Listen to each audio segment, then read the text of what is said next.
Nós vamos então meditar, refletir na palavra de Deus, mas antes as crianças vão ser liberadas para o culto infantil. Mas antes delas irem para o culto infantil, eu vou convidar todas elas que estiveram ontem aqui para vir aqui à frente para a gente fazer uma oração por elas, liberando-as para o culto infantil. Amém? Venham, criançada, podem vir, todas as crianças que estiveram ontem, aqui ao lado da irmã Vera, aqui, ó, aqui, amém, coisa linda aí, ó. Dá para tirar uma foto bem bonita aí dessas crianças, né, Felipe? As crianças, muitas delas participaram, aliás, todas elas que estão aqui, né? Participaram ontem, adolescentes também, participaram ontem da programação Festival da Criança, em comemoração ao Dia das Crianças. Nós louvamos a Deus pela participação de cada uma delas, né? Os adolescentes, jovens que ajudaram também. Amém, né? Que coisa boa.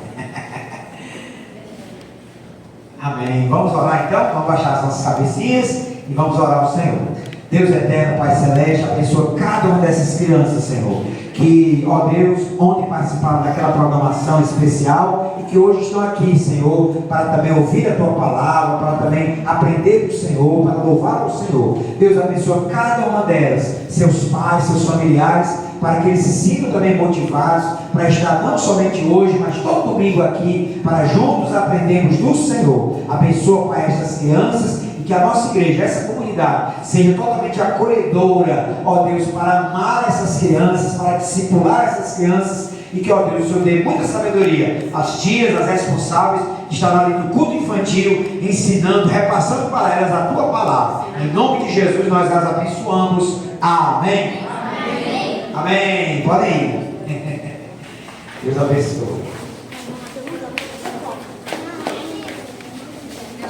Amém, né? Crianças, adolescentes. Foi uma programação muito bonita. E nós louvamos a Deus por cada uma dessas crianças e adolescentes. Os adolescentes que já pertencem à igreja também ajudaram muito. A gente louva a Deus por isso, né? Jovens. Hoje faltou aí muita gente, né? Por conta, acho que da movimentação da cidade, até difícil sair de casa, né? Mas, graças a Deus, nós aqui estamos e louvamos a Deus por essa oportunidade.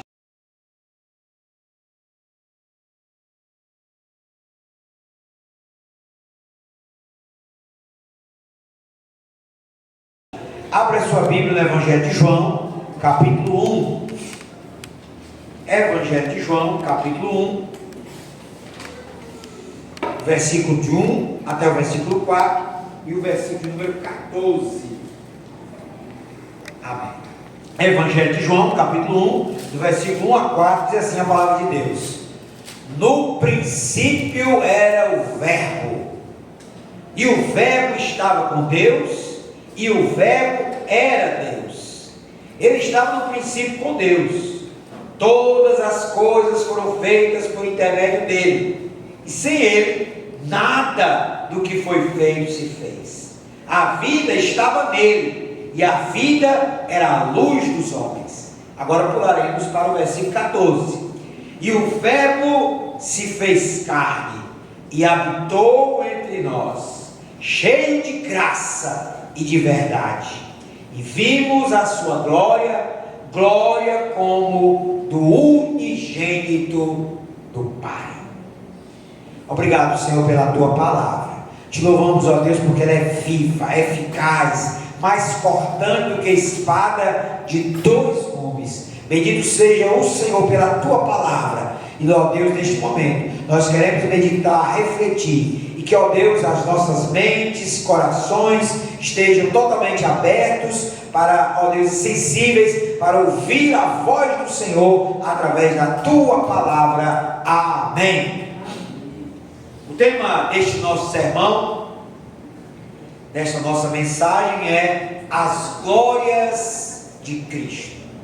Meus amados irmãos, ouvintes da palavra de Deus, este é um tema que se impõe aos cristãos no tempo presente. Nós vivemos uma época onde há muita apostasia e o aflorar de vários movimentos heréticos. Mas não somente isso. No mês de outubro, nós aqui em Belém, nesta cidade, vemos aflorar o espírito religioso, onde multidões se aglomeram em torno da adoração, em torno da glorificação da Mãe de Jesus. E nós, os cristãos bíblicos, os cristãos evangélicos, celebramos nesse mês a reforma do século XVI. E não tem como tirarmos o foco da reforma que resgatou um dos princípios fundamentais da palavra de Deus, que é a glória somente a Cristo. A glória somente a Cristo. Os reformadores do século XVI consagraram 5 solas, que está até impresso aí no boletim, né? O sola fide, o sola gratia, o sola escritura, o solo Christus. E aí o último sola da reforma é soli Deo glória, que traduzindo significa somente a Deus a glória. Somente Deus deve ser glorificado. Somente Cristo deve ser glorificado. Portanto, meus amados irmãos, nesse dia onde a cidade toda, né, parte dela se movimentou em torno da chamada mariolatria, né, a adoração à Mãe do Salvador, nós, cristãos bíblicos evangélicos, né, devemos afirmar com todas as letras que a glória é somente de Deus, que a glória é somente de Cristo. Amém, amados? Amém. Eu li há algum tempo atrás um livro que é considerado um devocionário mariano, né? Devocionário para católicos acerca de Maria. E já o título é um título bastante intrigante. O título desse livro, cujo autor é Afonso de Ligório, chamava-se As Glórias de Maria. E ao ler este livro, né, o autor argumentava, e eu então colhi lá as informações dele, que ele argumentava que Maria tinha a glória de ser a advogada dos homens, coisa que a Bíblia, né, não afirma. A Bíblia afirma que o advogado é Jesus, né? A Bíblia diz lá: filhinhos, não pequeis, mas se pecais, tendes um advogado junto ao Pai, Jesus Cristo justo. O livro também dizia que Maria tinha a glória de ser a medianeira, né? A mediadora entre Deus e os homens. Mas a Bíblia diz também lá em 1 Timóteo 2,5: só há um mediador entre Deus e os homens, Cristo Jesus, homem. Amém, amados? Amém. O autor, né, enaltece a figura de Maria de tal modo que ele chega a afirmar, no ápice do seu livro, que nada fugia ao império de Maria, nem mesmo o próprio Deus. É uma afirmação totalmente equivocada, totalmente herética, porque, segundo o autor, né, nada foge ao domínio de Maria, nem mesmo Deus. Ou seja, o próprio Deus estaria submisso ao império, ao poder, ao domínio de Maria. Mas esse é um equívoco total, né? E essa não é a glória de Maria, porque, meus amados, Isaías capítulo 42, versículo 8, Deus diz assim: eu sou o Senhor, a minha glória não darei a ninguém. Deus não reparte a glória dele com ninguém, e a glória é somente de Deus, a glória é somente de Cristo. Amém, igreja? Amém. Portanto, eu queria pensar com você nesta noite, de forma abreviada, sobre as glórias de Cristo, porque Cristo é Deus. E aí então nós devemos, né, pensar acerca disso, refletir acerca disso, entendendo que nesse dia, quando a cidade se movimenta para glorificar Maria, a Mãe de Jesus, nós, cristãos bíblicos, podemos muito bem refletir, mas não somente isso, afirmar e com toda a nossa força glorificar aquele único que é digno de toda a honra, de toda a glória, de todo louvor, Cristo Jesus, o Salvador. Amém, irmãos? Quais são então as glórias de Cristo? Nós temos várias, mas à luz das Escrituras eu queria pensar com você sobre pelo menos 3 das glórias de Cristo.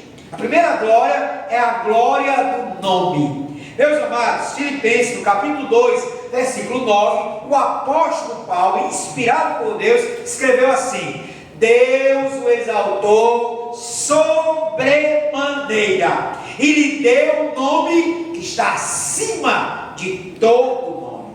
Esta é uma referência clara, inequívoca ao nome de Jesus. Jesus é a tradução do nome grego Jesus, que significa Deus é o Salvador. Há alguns por aí até defendendo o nome de Jesus em aramaico, Yeshua, tudo bem, mas esta é uma questão pequena e sectária. O nome que chegou até nós é o nome de Jesus, e foi através desse nome que nós obtivemos resultados gloriosos. Sim, há uma glória, no nome de Jesus. Essa glória é manifesta nas Escrituras, em primeiro lugar, porque através do nome de Jesus, os demônios são expulsos, o inferno recua, os demônios nos são submissos. Por quê? Porque há um poder, não na igreja, não no pastor, não no papa, não nos homens,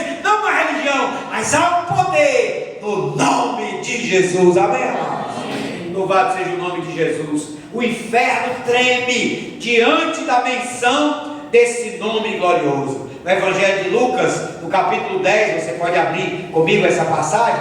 Lucas, no capítulo 10, versículo 17. Os discípulos, ao voltarem da missão, a chamada missão dos 70, diz lá o versículo 17: então regressaram os 70 discípulos, possuídos de alegria, dizendo: Senhor Jesus, Senhor, os próprios demônios se nos submetem pelo teu nome.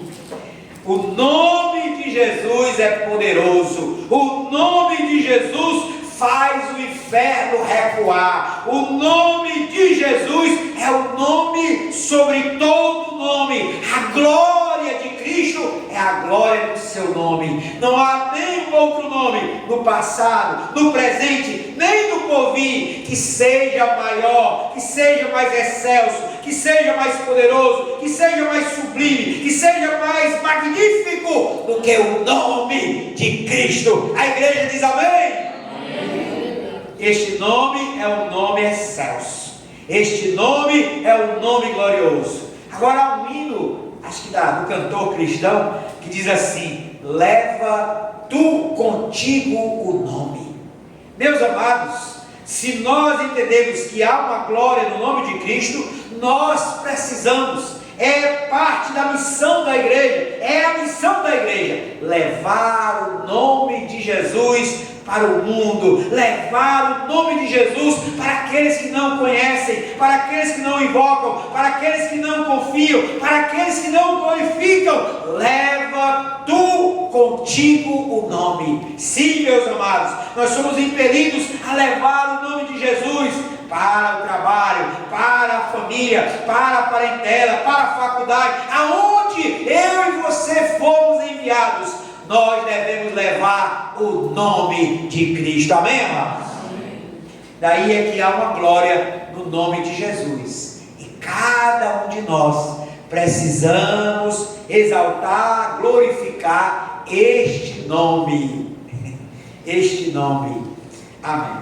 Então nós precisamos levar e honrar o nome de Jesus. Cada dia da nossa existência nós precisamos, e esta é a glória do nome de Jesus, porque o nome dele é excelso, é sublime, está acima de todo nome, porque Deus o exaltou. E o Salmo 138, versículo 2, olha lá o que é que diz o Salmo 138, versículo 2.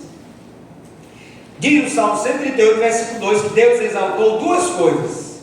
Olha lá, diz assim: por prostrar-me-ei para o teu santo templo e louvarei o teu nome, por causa da tua misericórdia e da tua verdade.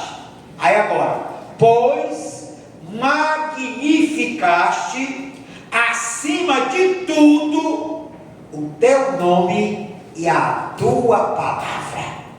Meus amados, o nome de Jesus está acima de tudo. O nome de Jesus, por mais que a sociedade, os ateus, os céticos tentem lamear, tentam manchar, tentam denegrir, tentam de alguma forma difamar o nome de Jesus, mas o nome dele permanece como nome acima de todo nome, e a igreja do Senhor deve glorificar o nome de Jesus. Amém, amados? Diga glória ao nome de Jesus. Glória ao nome de Jesus. Mas, queridos, a glória de Cristo não somente é a glória do seu nome. A glória de Cristo é também a glória do seu poder. Sim, meus amados, certa vez Jesus declarou, está lá na missão, na Mateus capítulo 28, Jesus declarou: todo poder me foi dado no céu e na terra. A glória de Cristo é também manifestada no seu excelso poder. Jamais na face da terra os homens contemplaram alguém mais poderoso do que Cristo. Ao próprio Isaías, profeta, no capítulo 9, profetizando acerca de Jesus, ele deu-lhe 5 nomes, e o seu nome será maravilhoso, conselheiro, Deus forte, Pai da eternidade, príncipe da paz. Jesus é o Deus forte, Jesus é o Deus poderoso, é o Deus todo-poderoso. E aonde está o poder de Jesus? O poder de Jesus não é o poder político, não é o poder das armas, não é o poder militar, não é o poder religioso. O poder de Jesus é o poder espiritual, ao ponto de a Bíblia dizer que Jesus, aqui, quando esteve neste mundo, quando cumpriu o seu ministério, Jesus por diversas vezes curou as pessoas, mas após curar as pessoas, ele declarava: perdoados estão os teus pecados. Isso gerou uma indagação para com os fariseus, até mesmo os discípulos, que perguntaram, lá em Marcos 2,7, quem pode perdoar pecados senão Deus? Sim, meus amados, só Deus pode perdoar pecados, mas Jesus é o Filho de Deus, Jesus é Deus. E Jesus andou neste mundo, conforme o texto diz, e o Verbo se fez carne e habitou entre nós, cheio de graça e de verdade. Portanto, Jesus perdoou pecados e ainda perdoa pecados para todos quanto invocam o seu nome. Por mais que tenhamos falhado, por mais que tenhamos pecado, por mais que tenhamos sido aprisionados pelo pecado, mas há poder em Jesus para perdoar e libertar todo aquele que glorificar e confiar no seu excelso nome. Amém, amados? Amém. Este é o poder de Jesus. Ele disse: se o Filho vos libertar, verdadeiramente sereis livres. Jesus podia e pode perdoar os pecados. Jesus podia e pode libertar todo ser humano que confia no seu poder, que entrega-se a Cristo confiantemente, que Ele, somente Ele, tem poder para perdoar e nos libertar dos pecados. Amém, amados? Eu esses dias estava assistindo um testemunho de uma jovem, parece que até famosa, no Instagram, e ela contando que ela era viciada em maconha, cigarro de maconha. E ela dizendo: olha, eu me converti a Cristo, mas mesmo assim eu todo dia tinha que fumar o cigarro de maconha. Todo dia eu fumava, eu estava viciada. E aí ela dizendo que lia a Bíblia, já tinha se convertido, já tinha até se batizado, lendo a Bíblia, mas ela fumava o cigarro de maconha. E era o vício que ela não conseguia largar, até que ela, chorando, se colocou diante de Deus e escreveu uma carta para Deus. Disse: Deus, eu não aguento mais, me liberta, Senhor, me transforma, Senhor, manifesta o teu poder na minha vida para que eu me livre disso.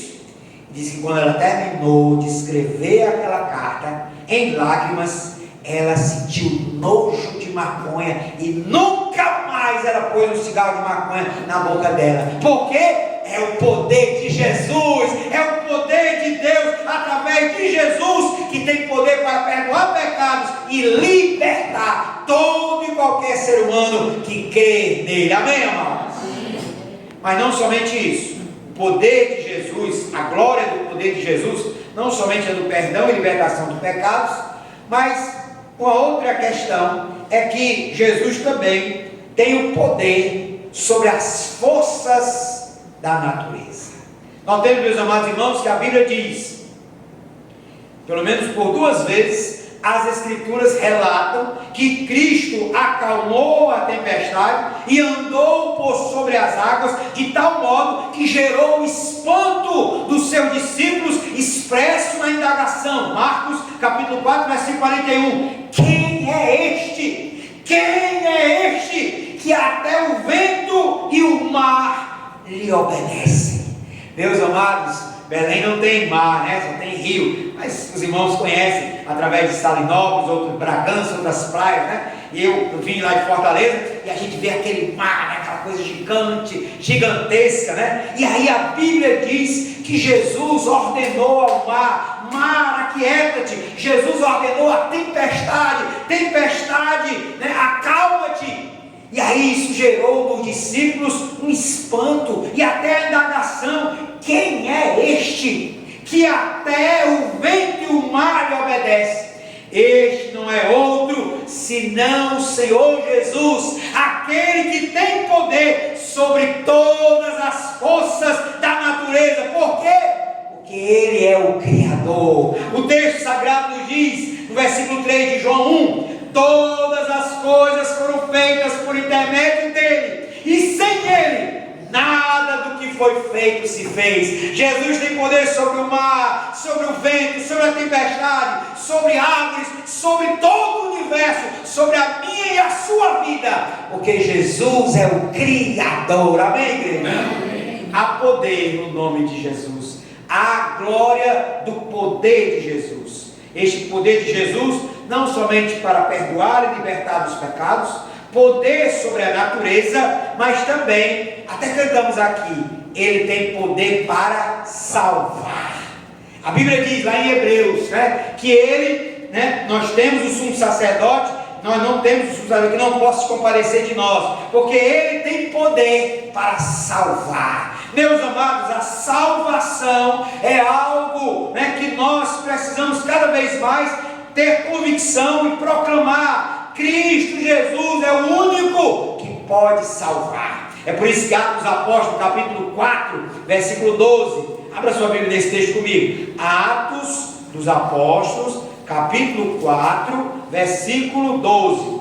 E não há salvação em nenhum outro.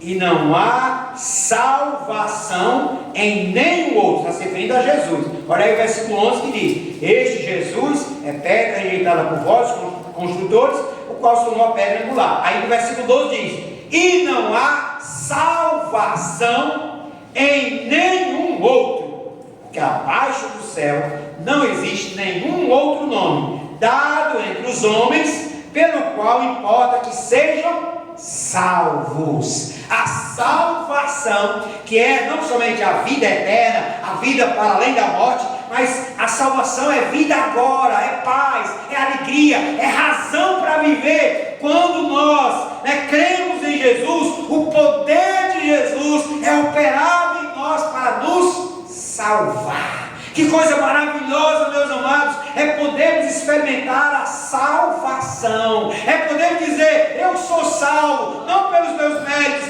não pelas minhas obras, não pela minha religião, não por isso ou aquilo outro, eu sou salvo pelo poder de Jesus. Amém? Louvado seja o nome de Jesus. Agora, o poder, a glória do poder de Jesus é não somente também para libertar dos pecados, para perdoar os pecados, controle da força da natureza, salvar, mas também nós precisamos a cada dia depender do poder de Jesus para viver. Sim, Jesus certa vez disse: sem mim nada podeis fazer. E o apóstolo Paulo, escrevendo aos Efésios, no capítulo 6, você pode também conferir esse texto, quando ele diz assim, lá no capítulo 6, versículo 10: quanto ao mais, sede fortalecidos no Senhor e na força do seu poder. Meus amados, a vida nos apresenta muitas lutas, dificuldades, enfermidades, problemas, tribulações, decepções. É um mar de dificuldades que que muitas vezes se apresenta para todos nós. Nenhum de nós está imune às dificuldades, às lutas. E a vida cristã também é um enorme desafio, é um combate, é uma luta pelo qual eu e você precisamos estar, cada dia mais nos esforçando, nos dedicando, nos consagrando, nos santificando para viver para Deus. E aí, se a gente for fazer isso na nossa força, ai de nós. Se a gente for viver uma vida consagrada, dependendo da nossa força, da nossa capacidade, do nosso poder, ai de nós. Mas aí esse texto de Efésios 6:2 nos dá o segredo de uma vida cristã vitoriosa. Ele diz: quanto ao mais, sede fortalecidos no Senhor e na força do seu poder. Meu amado, minha amada, busque o poder de Cristo para te fortalecer, para que você viva a vida cristã, dizendo não ao pecado, dizendo não à vida velha, dizendo não à carne, para viver no poder de Cristo a vida que Deus planejou para você. Amém, amados? Amém, meus irmãos? Amém. Há uma glória do poder de Cristo. Mas eu quero encerrar com a terceira e última questão sobre as glórias de Cristo. Nós já vimos a glória do nome, nós já vimos a glória do poder. E agora a terceira e última, para a gente encerrar a nossa reflexão, é a glória da divindade. O apóstolo Paulo, escrevendo aos Colossenses, declarou a respeito de Jesus: porquanto nele habita corporalmente toda a plenitude da divindade. Meus amados, esta é uma declaração inequívoca de que Jesus é Deus. Daí que a glória de Cristo é não somente o seu nome, é não somente o seu poder, mas também a sua divindade. Jesus é o Verbo que se fez carne, é o Deus que se fez gente. E o texto sagrado diz: e vimos a sua glória, a glória do unigênito Filho de Deus. Queridos, nós precisamos estar cada vez mais convictos, porque este mundo, essa sociedade que vivemos, muitas vezes tenta desmerecer, subestimar a divindade de Jesus, e colocam Jesus em pé de igualdade com os deuses deste mundo, com os deuses que se arvoram em ser deuses deste mundo. Mas nós sabemos que Jesus é incomparável, que Jesus é Deus, e que nós precisamos cada dia reconhecer a divindade de Jesus para depender dele, para viver sob o seu poder e também sob a glória do seu glorioso nome. Amém, amados? Daí é que nós temos neste mundo muitos que se dizem deuses, muitos que não se declaram Deus, mas são tratados como deuses.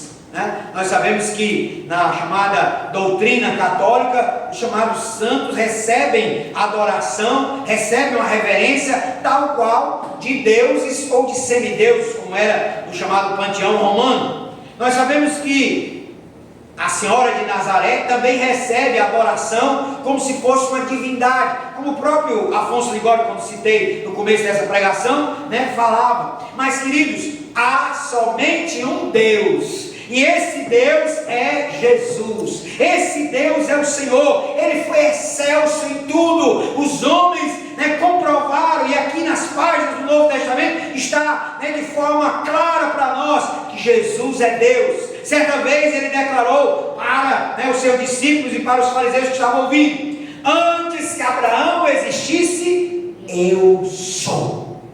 E aí diz o texto sagrado que os homens pegaram pedras para apedrejá-lo, e ele fugiu, e ele saiu, sumiu. Mas por quê? Porque Jesus usou uma expressão que era cara para os judeus, que somente Deus podia usar essa expressão. Lembram de Êxodo capítulo 3, quando Moisés perguntou ao Deus que estava na sarça ardente: como é o nome do Deus que eu vou aos hebreus dizer que vai libertá-los, vai tirá-los do Egito? E aí Deus disse: tu vais dizer que o grande eu sou, que eu sou, me enviou a vós outros. Deus é aquele que é o eu sou, aquele que existe por si próprio, aquele que é Iavé, o Deus que existe por si mesmo, é o eu sou.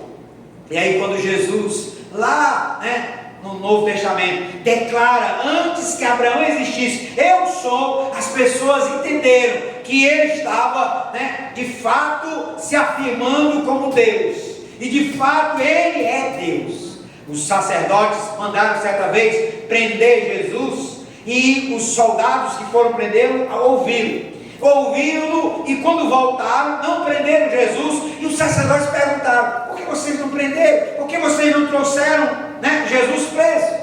E aí os soldados fizeram uma declaração em uníssono, que ficou gravada nas páginas do Novo Testamento, lá em João capítulo 7, versículo 46, que para mim é uma das mais belas frases vindas da boca de alguém que não era discípulo de Jesus. Eles disseram: jamais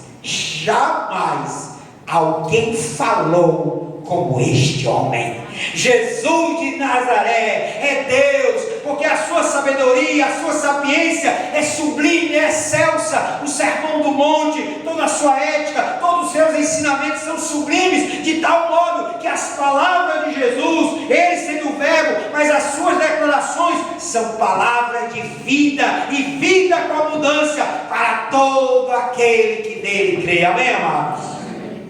Mas Jesus não somente manifesta a sua divindade, ou manifestou a sua divindade através das suas palavras, da sua sabedoria excelsa. Jesus também manifestou a sua divindade através da perfeição moral. Jesus certa vez declarou: quem me acusa de pecado?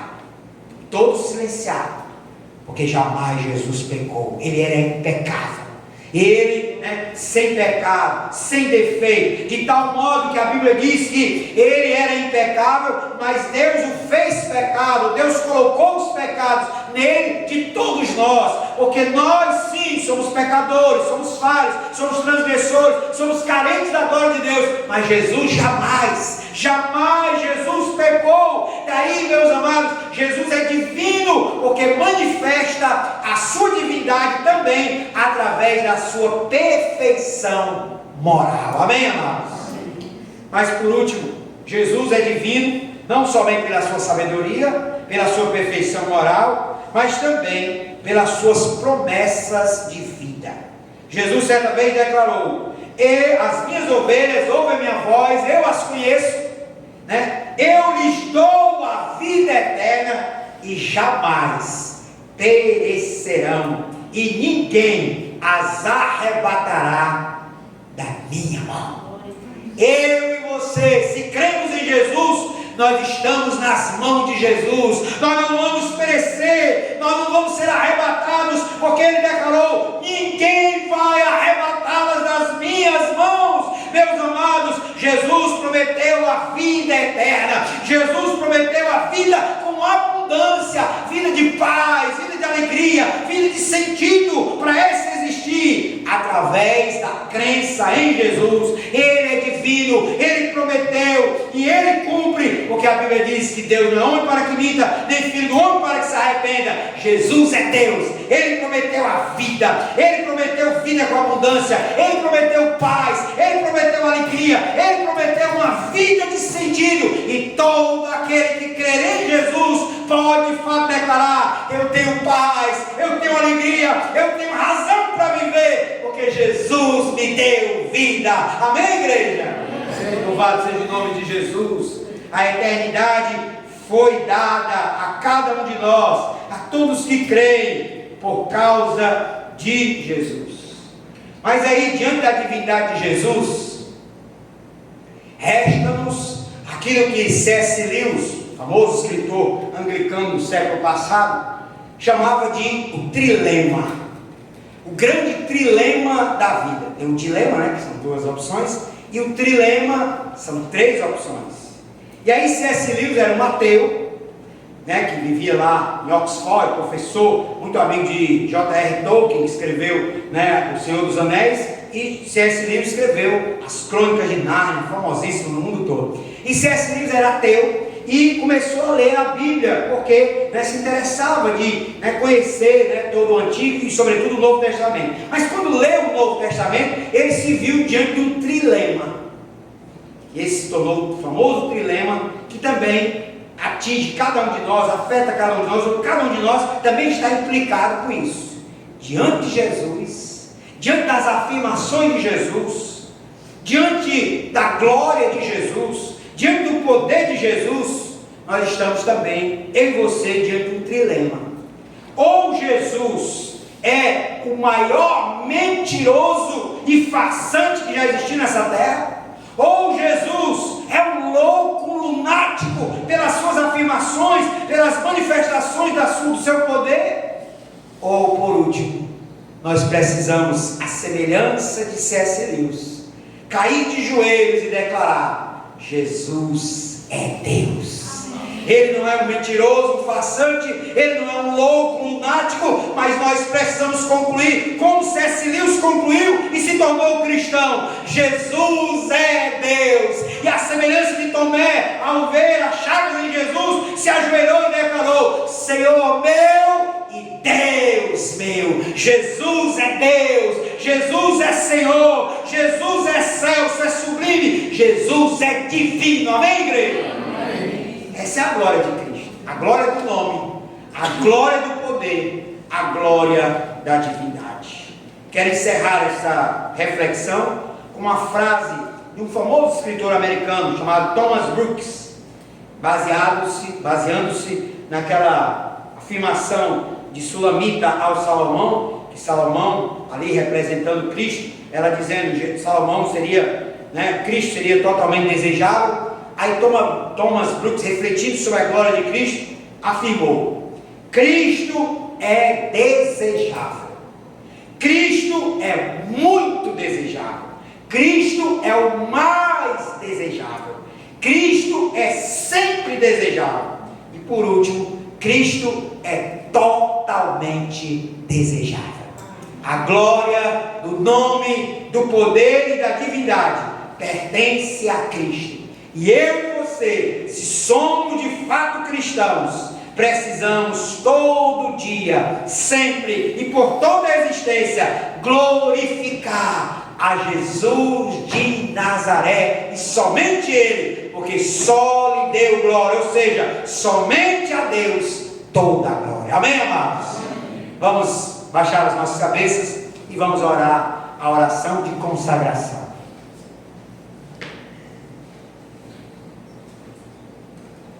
Senhor bendito, nós estamos aqui, Senhor, nesta noite, como igreja, para glorificar a Cristo, para reconhecer que há uma glória singular, excelsa, no nome de Jesus. Nós estamos aqui, Senhor, para reconhecer que Jesus é incomparável e há uma glória do poder de Jesus que nós só nos espantamos, ficamos como que perplexos diante de tamanho poder. Porque Jesus é o Deus forte, é o Deus todo-poderoso. Nós também, Senhor, queremos estar, ó Pai, reconhecendo a glória da divindade. Somente Jesus é Deus.